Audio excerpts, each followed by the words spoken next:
कृष्ण जी युधिष्ठिर जी को अश्विनी कृष्ण पक्ष की गणेश चतुर्थी के व्रत की कथा सुनाते हुए कहते हैं, पुराने समय की बात है कि बाणासुर की कन्या उषा ने स्वप्न में अनिरुद्ध को देखा। अनिरुद्ध के विरह से वह इतनी व्याकुल हो गई कि उसके मन को किसी भी प्रकार से शांति नहीं मिल रही थी। उसने अपनी सखी चित्रलेखा से तीनों लोकों के प्राणियों के चित्र बनवाए। जब उन चित्रों में अनिरुद्ध को देखा तो कहने लगी, मैंने इसी पुरुष को स्वप्न में देखा था, इसी के साथ मेरा विवाह हुआ था। हे सखी, यह पुरुष जहाँ कहीं भी मिल सके ढूंढ कर लाओ, वरना इसके ना मिलने पर मैं मर जाऊंगी। उसकी सखी चित्रलेखा यह सुनकर जगह जगह खोज करती हुई द्वारिका में आ गई। वहाँ अनिरुद्ध को पहचान कर उसने रात्रि में पलंग समेत अनिरुद्ध को उठा लिया, क्योंकि वह राक्षसी माया जानने वाली थी। तत्पश्चात वह सायंकाल के समय बाणासुर की नगरी में पहुंची। इधर प्रद्युम्न अपने पुत्र के शोक के कारण असाध्य रोग से ग्रसित हो गए।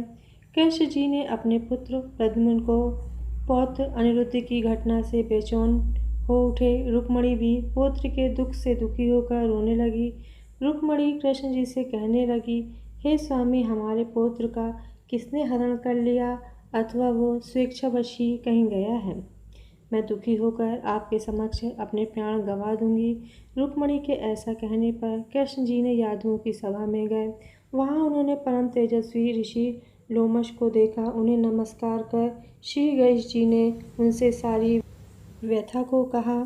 श्री कृष्ण जी ने लोमश ऋषि से पूछा कि हे देवर्षि, हमारे पौत्र को कौन ले गया, अथवा वो कहीं खुद ही तो नहीं चला गया। उसकी माता अपने पुत्र के वियोग के कारण अत्यंत दुखी है।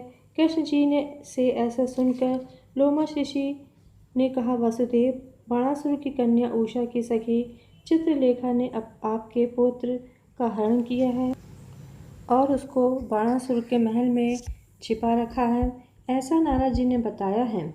आप अश्विनी मास की कृष्ण चतुर्थी संकटा का व्रत कीजिए। इसका व्रत करने से आपका पौत्र अवश्य उपस्थित हो जाएगा। श्री कृष्ण जी ने लोमश ऋषि मुनि द्वारा बताए गए व्रत को किया। हे देवी, इस व्रत के प्रभाव के कारण श्री कृष्ण जी ने बाणासुर को युद्ध में हरा दिया। हालांकि उस घोर युद्ध में शिव जी ने बाणासुर की बहुत रक्षा की, फिर भी वह विजय नहीं हो सका। कृष्ण जी ने क्रोधवश उसकी हजारों भुजाओं को काट दिया।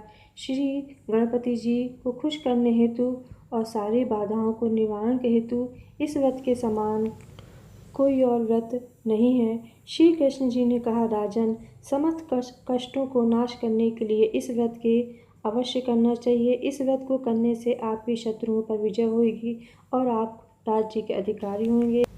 है युधिष्ठिर, मैंने इस व्रत को स्वयं किया है, ये मेरा सत्य वचन है।